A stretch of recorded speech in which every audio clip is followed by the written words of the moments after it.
What's up, everybody? We have some interesting conversations to have. We got to talk about this Mason Cole, Garrett Bradbury thing. And also, I wanted to dive into the question of how the Vikings got to be so aggressive. So we're going to talk about all of that here on the Locked On Vikings podcast.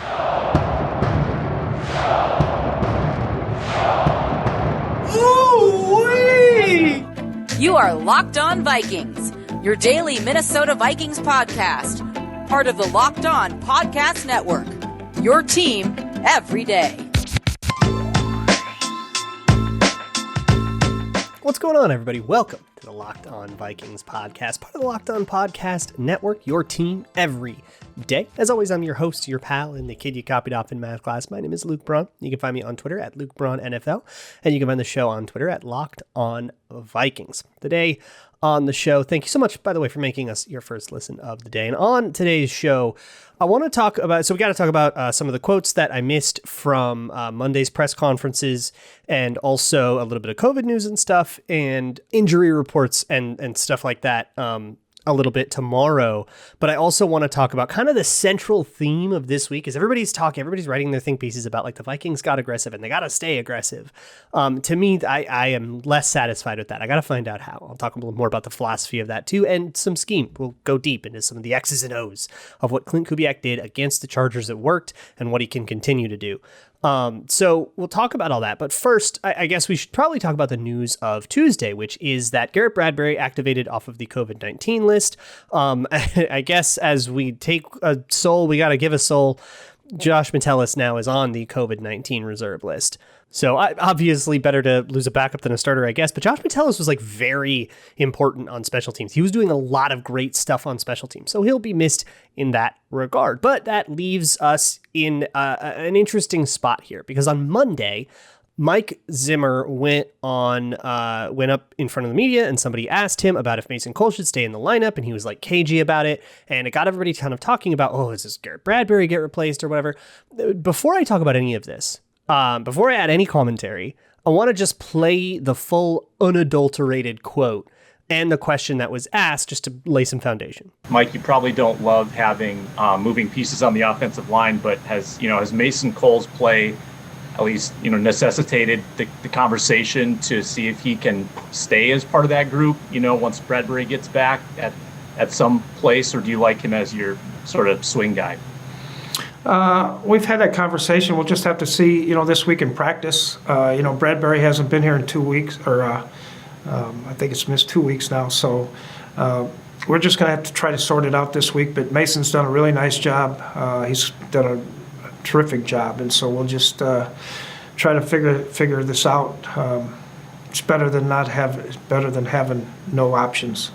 So the keen-eared among you will notice that when Sam Ekstrom asked that question, he didn't specifically say, will Mason Cole replace Bradbury? He said, will Mason Cole stay in the lineup? And that is a very different thing, right? That's like a pretty important distinction, because there's another lineman that's struggling a lot. And I know a lot of people don't like the Garrett Bradbury, the anchor and all that stuff. I'll talk about that in a second. But Oli Udoh, I think, has been a much bigger problem. At least that's where I'm at. Some people might disagree. I think the holding penalties, the bad eyes, not picking up stunts, not seeing things, not knowing who to block. He's still making that mistake where he does not know who to block in terms of like zone covered and uncovered rules. It's been a very big problem. And with Mason Cole, who's been in this system, he's played guard before. He's, zone blocked plenty before. I think like Bradbury next to Cole sounds better than Udoh next to Cole to me. If we were going to like make that choice, or maybe they don't do anything and they just don't want to mess with the chemistry or whatever. I think that would be probably valid too.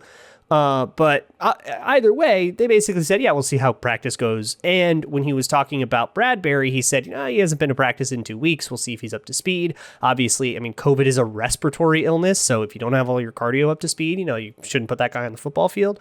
So yeah, we'll have to just kind of wait and see with all of that stuff. But with Cole and Bradbury, like specifically, there is so much about, a lot of people are like dead on convinced that Mason Cole is 10 times the center that Garrett Bradbury is. And look, I'm the last Bradbury fan. If you've been listening to the show, you know that about me. So of course I disagree, and I don't need to change your mind about that. But here's what I will say.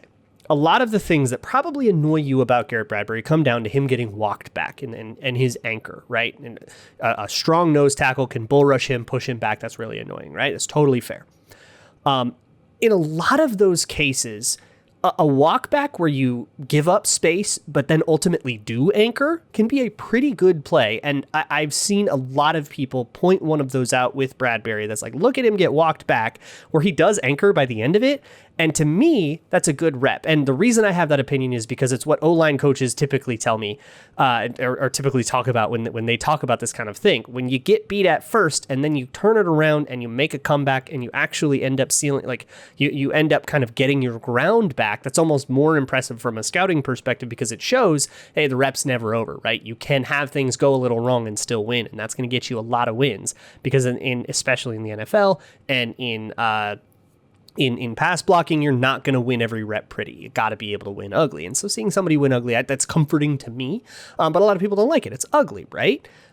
So I totally get that. And in terms of the rest of a skill set that a center has to have, calling protections, I like the way he does it. I know that Alex Boone, I think he's gone on, I think it's Score North is what he goes and talks on, and Alex Boone doesn't like it. I haven't caught any of those segments, so I don't know what his point is, and so I can't contend with it, but I don't know. From what I see, the protections when Garrett Bradbury's in, they seem to at least make sense.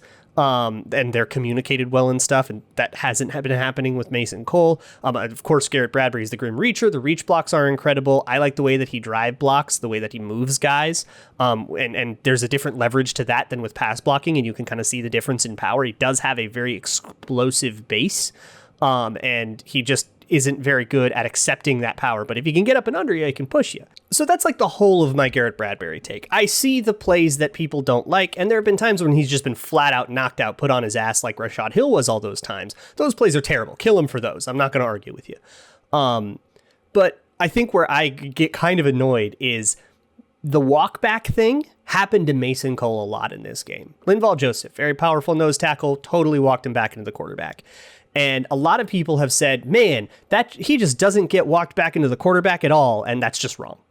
He has a lot. I put out a tweet that was like, here's some times that I saw where he got walked back. And just like with Garrett Bradbury, I mean, I got to be consistent about this, right? Just like with Garrett Bradbury, I'm not too bugged by these plays. Through a guy is kind of the slowest way to the quarterback. I would much rather have somebody get through you than around you, because around you, you have no resistance. But if somebody's pushing through you and walking you back, you're offering resistance every step of the way, and you're slowing down that pressure, which is why I don't think it's as severe of a pressure as when Bradbury gets like beat around his shoulder or whatever, which I think is why he made his pass. He sets like a sumo wrestler pass set where it's super wide, and that's why he loses all of his power. And he's got to be better about like swinging his legs behind him. That's kind of the Bradbury thing. And with Cole, a lot of the same thing is happening. He has a different problem with like pass sets and stuff like that. I won't get into it, but the same thing happened. He does have those walkbacks. So that's why I don't really see a material difference in putting Mason Cole in, other than you get worse at snapping the ball. I think you get worse at setting protections, at just calling them. And you don't get, and you lose a lot of the run game upside. So that's like the material difference I see between the two. Now, put Mason Cole in for Oli Udoh. Cole knows what he's looking at better than Udoh. And he doesn't have to snap, and that's great. And I think you lose a little bit of the sand in the pants that Oli Udoh has. He does have like some pretty good sand in his pants, right? But I think you get rid of the holding penalties, you get rid of some of the other big mistakes, you get better eyes at the right guard position and stuff. I think all that's worth it. So if I were in the room, if I were in charge after watching all the tape and stuff, I would say Mason Cole replace Oli Udoh. That would be if I were part of that conversation that the coaches all had. But we'll see what they do. I just needed to explain my position on that. But I want to flip over to the passing offense, the aggression that the Vikings had. They finally were aggressive. They pushed the ball downfield. Everybody's writing their piece about how, like, this is how Mike Zimmer has to save his job. If they're going to make the playoffs, they have to stay aggressive, get rid of that conservative stuff. And yeah, I think we all agree, but it's easier said than done. Let me explain.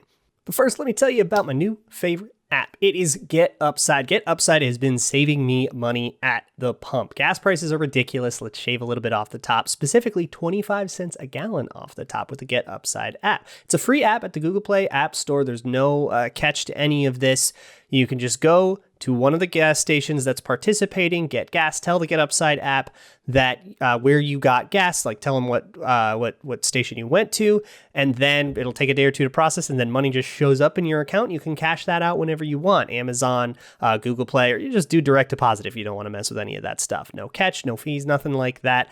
They'll just take a little bit of money and give it to you in cash back. So save some money at the pump. That adds up to like $200-300 a month if you drive a lot. And if you enter promo code touchdown when you sign up, your first fill up will be up to 50 cents off per gallon. That's double the savings on your first fill up. That is promo code touchdown with the Get Upside app.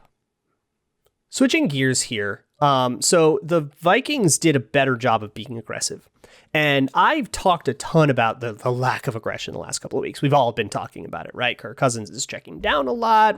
Is it the play calling? Is it the pressure? Whose fault is all this stuff? And of course, that's a complicated answer that we've had to talk about over multiple episodes. But I had been very critical of the play designs and the way the plays were designed. And I want to get into the weeds on that a little bit. But first, just quick, so my philosophy on this is that deep targets are an earned thing.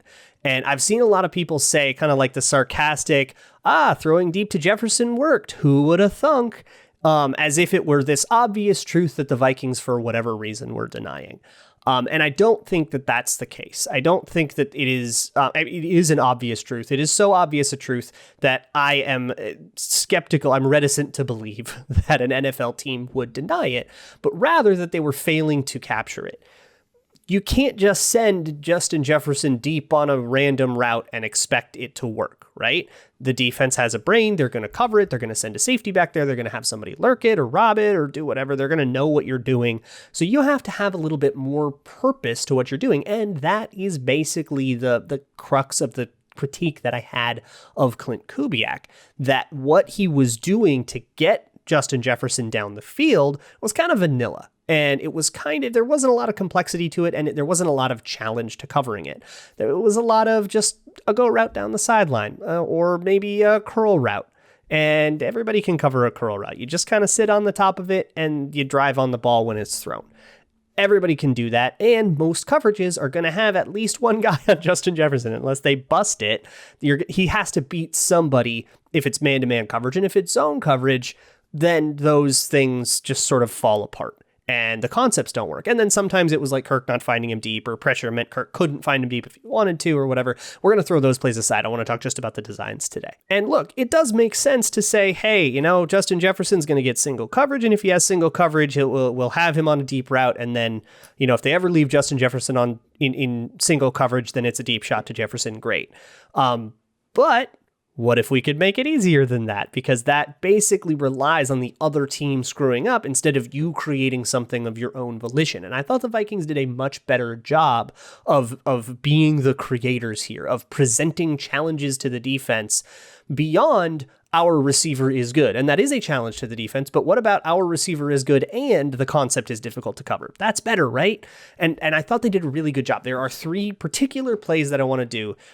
And what is lucky about this is that the Chargers run coverages that are very similar to the ones the Vikings run. So we can actually kind of learn a little bit about the way the Vikings do defense as well. And all these coverages, every coverage in all of football has strengths and weaknesses, right? There is something that beats everything. It's rock, paper, scissors. I call it all the time, right? Nothing is weaknessless. So the three plays I want to talk to you about are three deep Justin Jefferson plays. One was the 2nd and 20 that he muscled through and he converted, the one where his helmet came off, and then the two big catches down the sideline. So let's talk about the first play there, the 2nd and 20, where Justin Jefferson gets kind of a intermediate dig, like a 15-yard dig. He catches it, and then he hulks through a bunch of guys. So on that play, the Vikings had Justin Jefferson and a couple other receivers lined up in a bunch with, three guys all kind of bunched together. And that is designed to give them all free releases to make things a little bit difficult for the defense to figure out who to cover, because they can all cross over each other really easily. And you don't exactly get you can't play press against that. Guys are standing behind each other. And it would just get crowded and someone would fall over and you'd leave a guy wide open. So versus bunches, the way that defenses like the Vikings and Chargers play it, And I won't get into the specifics of what the names of all this crap are, but basically you have, 3 players for their 3 receivers, right? And usually a deep safety over the top helping. But 3 players for their 3 receivers, and you tell one of those 3 players, all right, you take the first thing that breaks to the inside. You tell another one of those players, you take the first thing that breaks to the outside.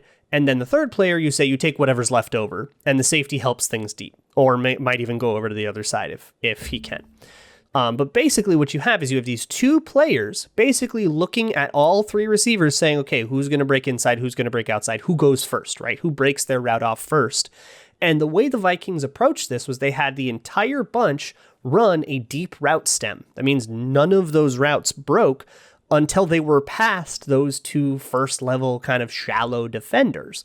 And what that meant was that it was kind of a way to break their coverage rules.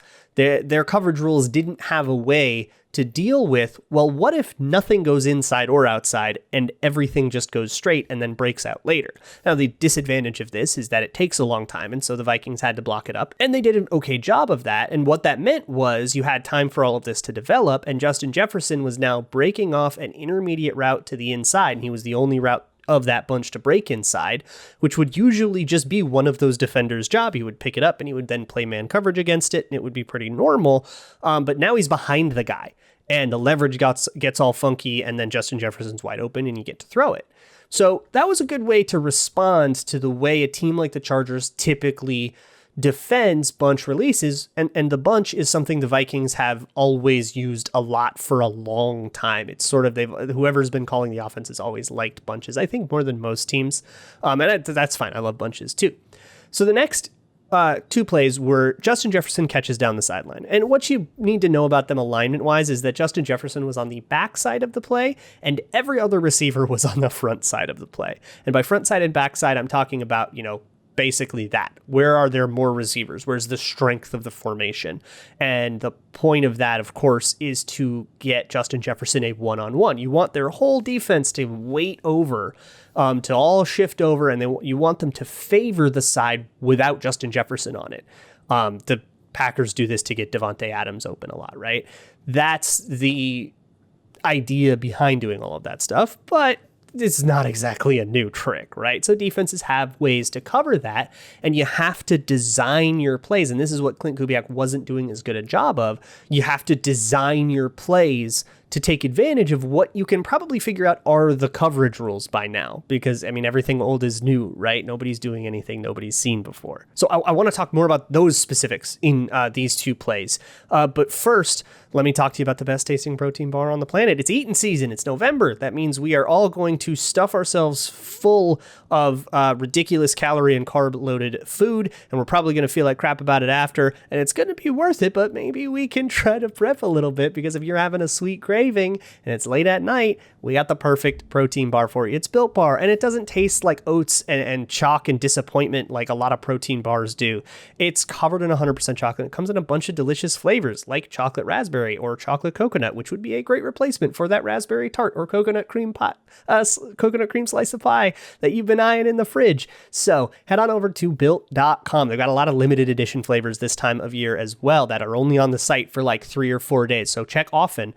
But go to built.com. You can enter promo code LOCKED15. You can get a Built Bar, low calorie, low sugar, high protein, high fiber, and it is delicious to boot. Promo code LOCKED15 for 15% off at built.com. Let me also talk to you about a good old Gramble. Right now, the Vikings are about to play the Packers. They're 2.5-point home underdogs. I have just defaulted to taking the points in every Vikings game, just assuming every Vikings game is going to be a 1-point game. It would actually serve you pretty well if you had done that all year. So that's my strategy now, but I don't know what your strategy is. They have also totally overhauled their website. So you can do live betting, you can do prop bets. Give me the Kirk Cousins 0.5 rushing yards over every game, right? He's always got one scramble in him. And you can bet on college football. You can bet on basketball, hockey, both in season right now. You can bet on UFC. You can even bet on your favorite Vegas casino game. So head on over to betonline.ag. Sign up. You use promo code LOCKEDON, LOCKEDON, all one word. You get a 50% welcome bonus. It means whatever your first deposit is, BetOnline will match half of it and plop it right into your account in free play money. That's promo code LOCKEDON, all one word, at betonline.ag, where the game starts. Now, let's keep it going with kind of these big plays down the sideline. So the first Justin Jefferson big catch, it was the first one he caught down the sideline. The Chargers were in some sort of cover 3 shell. I don't know that stuff as well, but what you need to understand about it is 3 deep defenders, right? And the Vikings had a route concept with, everything overloaded to the side away from Justin Jefferson, like I described. And both Thielen and Jefferson were running deep routes down the sideline. Now, Thielen was running a deep post, and Justin Jefferson was running more of a go route, more of just a straight route down the sideline. But the point is, the safety in the middle has to choose which of his cornerbacks to help. He either has to leave somebody one-on-one with Justin Jefferson on a go route, or he has to leave somebody one-on-one with Adam Thielen on a deep post. And that can be very difficult for a corner that knows that he has inside help, because that corner will play the wrong leverage on that post and leave it open. And then if that inside help isn't there, he could kind of get caught with his pants down. So it's kind of a play designed to be a shot to Justin Jefferson. And it's 5-step drop and throw. He's not exactly going through a progression here. Or if he is, Justin Jefferson's the first read in it and he heaves it up. Beautiful throw, beautiful catch. But what happens is the safety just drops and gets a ton of depth in this, and that must be like their coverage rule. And when the safety drops and gets a ton of depth, he kind of takes himself out of both routes, and both guys end up one-on-one. So we just throw it to the go, and Justin Jefferson makes an incredible catch, incredible throw. Obviously, the execution matters a lot here too, but I'm focusing more on the schematic part. And then the one at the end, the one that set up that final series, that Brandon Staley even challenged and wasted a timeout on too, which was nice. Was again a 3-by-1 formation with Justin Jefferson being the one in that 3-by-1. They had everything about the design kind of tailored toward bringing the coverage up and close to the field. Now remember, the Vikings are in chew clock mode here. They're not in 2-minute drill score fast mode. So if you think about 2-minute drill score fast mode in a defense will play very far off, right? All they want to do is not give up a touchdown. They just want you to keep throwing underneath passes and wasting time. On the other hand, an offense that's just trying to kill clock is usually going to be pretty conservative. So defenses will cheat up a little bit, and they'll be a little more willing to cheat things up. And this is where I have to compliment Klint Kubiak, even though I lambasted him a lot for some of the play calls that he had in this game and the designs that he had in this game. This particular one was very good because basically they had one clear out go route on the side with all the players on the 3 side of the 3-by-1. One player was just running a go route up the sideline, and then there were 2 shallow in routes. So those 2 in routes are going to suck cover defenders up closer to the line of scrimmage, therefore away from the deep pass and just keeping things away from that deep shot. You just want it as isolated as possible. The other thing is Dalvin Cook, who was the only other skill player to Justin Jefferson's side, but he was lined up as a running back in shotgun, just standing next to the quarterback. He did what defensive coaches will call like a fast to the flat, which is, it's a swing pass pattern. You've seen it a million times. But when somebody is fast to the flat like that, it means a lot of times it can mean that a safety will come down and actually be responsible for covering that. Like you've seen Harrison Smith make that tackle for loss after the running back catches it, or a lot of times for the Vikings, that guy will be Barr. Without Barr, it's like been their cornerback or whatever. But whoever's responsible for the flat is then going to abandon any deep responsibilities, further isolating that one-on-one. So all of this is designed to create a one-on-one with Justin Jefferson, and then all Kirk Cousins has to do is pitch and catch and throw that go ball to the sideline that he's utterly phenomenal at, and then Justin Jefferson has to do the thing he's utterly phenomenal at. I think overall, what the Vikings did in this game was they did a lot better job of having routes complement each other. It wasn't perfect, though. There were still plays. There was a third, I think it was like a 3rd and 11, where it was just 3 deep curls. Just all 3 receivers go deep and they all run a curl route. And then there were a couple of checkdowns underneath. And it was like, there isn't a coverage that doesn't have an answer to that, except for maybe specifically cover 2. But who's running like a vanilla cover 2 on 3rd and 11? It just kind of seemed like if it's man coverage, maybe those curl routes can win. But the other team knows where the sticks are, and they know that you're going to probably be throwing something at the sticks, so they're playing very aggressively at the sticks. Really, you can punish that with something like a double move, but then you got to block that up, and you've got to protect for that much longer, and of course, that's been this big problem for the Vikings, so it's hard to ask them to do that. But I don't like that it was just so vanilla. You can do something at the sticks, but throw another route near it, right? Make it a concept near the sticks instead of just a set of routes near the sticks. There were too many times where the Vikings offense was just running routes instead of running concepts. And in this game, I thought they did a much better job of running concepts. This is growth from the offensive coordinator, and it allowed things to be more aggressive. I think it also helped that Kirk kind of had this directive to say, hey, be more aggressive. If it ends in an interception, it ends in an interception, but be more aggressive. Let's try to push the ball. I think that obviously helped a lot as well, and hopefully that continues into the next few games here. The other thing I wanted to talk about on this episode was James Lynch.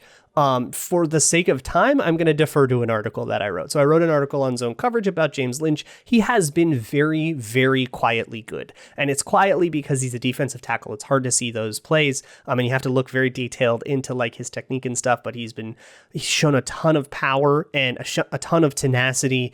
And he hasn't played many reps.